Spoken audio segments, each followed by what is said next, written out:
Deutschland nicht gibt, soll Deutschland verlassen. Remigration heißt die große Aufgabe und die werden wir beherzt angehen. Unsere Vorfahren waren keine Verbrecher. Alemania está experimentando un giro a la derecha y la gente protesta porque teme que la historia pueda repetirse. Musk insta a los alemanes a votar por AfD en su última intervención en la política europea. Cada vez más jóvenes en Europa votan a partidos nacionalistas y de extrema derecha. Para entender el caos, comencemos desde el principio. Alemania es la potencia económica más grande de Europa, con más de 84 millones de habitantes, con una industria brutal y con un desarrollo humano altísimo. Pero también una sociedad que envejece rápido, se siente insegura con la migración y anda medio cansada con los mismos discursos políticos de siempre. Y ahí es cuando la gente se cansa y aparece la ultraderecha en Alemania, porque nadie dice renovación como revivir las peores ideas del siglo anterior.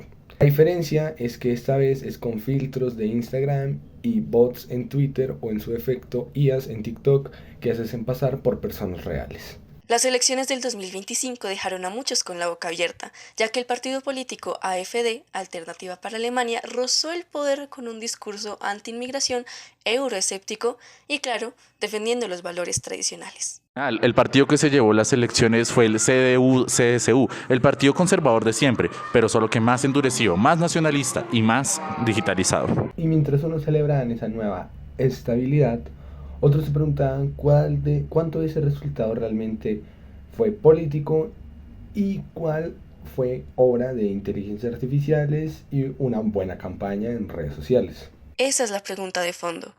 ¿Qué rol jugaron las redes sociales y la inteligencia artificial en la campaña de la AfD en 2025? Spoiler, un rol más grande que el del Parlamento, más o menos. Porque si antes los partidos políticos repartían volantes en plazas, ahora lo que hacen es repartir microcontenidos generados por IA en TikTok, tal y como lo hizo la AfD.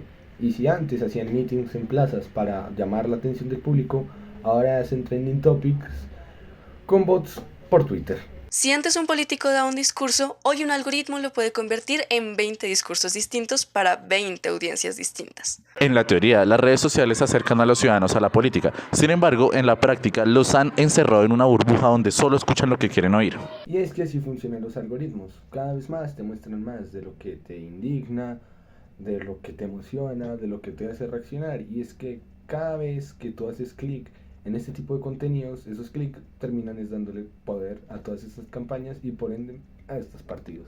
El problema es que esta lógica que sirve para venderte zapatillas también sirve para venderte ideologías extremas. La AfD lo entendió mejor que nadie. Con la ayuda de inteligencia artificial crearon imágenes manipuladas, información manipulada que tocó las fibras emocionales de la gente.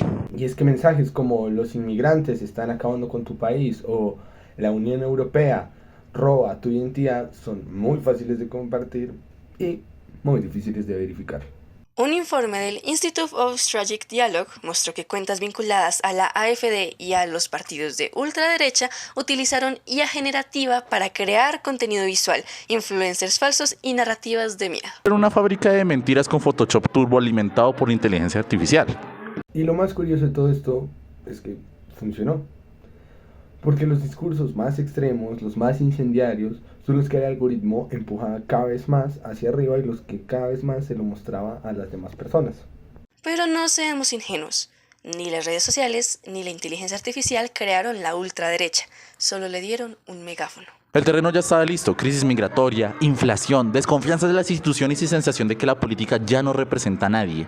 Y es que en ese clima la AfD supo vender su narrativa de los de arriba contra los de abajo o los alemanes contra los otros, contra los extranjeros. Y lo empaquetó con estética moderna, un ritmo de TikTok y prácticamente cualquier detalle que atraería la atención de un público joven. ¿El resultado? Millones de jóvenes alemanes, que se la pasan más tiempo frente a una pantalla que frente a un libro, comenzaron a simpatizar con ideas ultranacionalistas sin siquiera darse cuenta. Y no porque lean manifiestos políticos, sino porque vieron reels con mensajes disfrazados de humor o indignación. La polarización se volvió contenido, el odio, engagement y la democracia, bueno, un algoritmo más. Los defensores de la IA dicen, la tecnología es neutral, depende de cómo se use. Sí, claro, por supuesto. Igual que un cuchillo, que sirve para cortar pan o para cortar derecho. El problema es que en la política los que tienen más dinero o conocimiento técnico pueden manipular mejor las emociones colectivas, por ende al público, o sea, a las masas. y eso distorsiona completamente la competencia democrática que hay. La IA no eligió al canciller, pero sí moldeó el ambiente emocional en el que se votó, amplificó miedos, reforzó prejuicios y fabricó enemigos. Mientras tanto, las plataformas, esas que protegen la libertad de expresión, se lavan las manos, alegando que solo muestran lo que la gente quiere. Mentira, pues realmente muestran lo que más tiempo te mantiene pegado a la pantalla, y si eso es obvio, pues mejor para los anuncios. A lo largo del 2024, las exportaciones alemanas se dispararon más de un 13%, pero las importaciones bajaron hasta casi un 11%.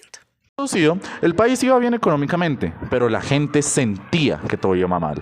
Y en política, la percepción importa más que la realidad. Ahí es cuando entran los mensajes emocionales, repetidos hasta el cansancio por redes automatizadas, con IA generativa y cuentas falsas, donde discursos como el miedo a los inmigrantes, la rabia contra Bruselas o la nostalgia por la vieja Alemania eran los mensajes más repetidos. Todo esto repetido una y otra vez, hasta que casi parece verdad.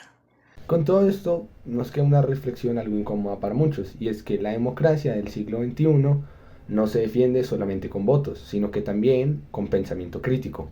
Si los jóvenes no saben distinguir entre una noticia real y una noticia falsa generada por IA, terminan votando por lo que sienten, no por lo que piensan. Y eso, en un país donde la historia ya mostró lo que pasa cuando la emoción vence a la razón, es una alarma encendida. La alfabetización digital debe dejar de ser un lujo, pues esta sería una vacuna democrática para aprender a verificar, consultar, contrastar, en sí sospechar y prácticamente hacer una lectura crítica sobre los contenidos que vemos en redes sociales. Porque si no, las próximas generaciones no votarán por partidos políticos, votarán por algoritmos disfrazados de patriotas. Alemania demostró que la inteligencia artificial puede ser tan poderosa como peligrosa, que puede multiplicar la información, pero también la desinformación. Que puede democratizar la voz ciudadana o amplificar las más intolerantes. Y que en manos equivocadas no es una herramienta, es un arma. Por esto, la pregunta ya no es si la IA afectará a la política, la pregunta es si la política podrá controlar a la IA antes de que sea tarde. Porque si los algoritmos ya eligen lo que nosotros pensamos, ¿cuánto falta para que también elijan por qué o por quién votamos? Alemania 2025, el laboratorio donde se descubrió que la democracia también puede ser hackeada. Y si no aprendemos de eso, quizás la próxima prueba beta será con nosotros.